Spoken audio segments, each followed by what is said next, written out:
But as you all know, it's more than 50% of the world now lives in cities.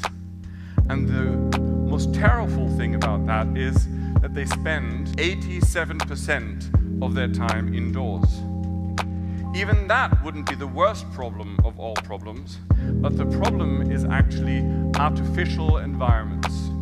That is a question, how much glass is appropriate. In that sense, it's made more possibilities, and it has resulted in some buildings of extraordinary beauty, as any other situation has. Frankly, I think all these glass buildings are producing a bland uniformity in our cities. They're super cheap and they're extremely flexible. And even though a guy or a woman would be just this close to the glass, and on the other side of the glass is lovely fresh air of a day like this, they can't get it. You go for a walk in the forest, and I think every one of you knows what you feel like after you've been through a walk in the forest. You feel how the light changes, the air changes. I mean, that is the environment I'm talking about. I think it's fascinating to realize that we share 96% of our DNA with him.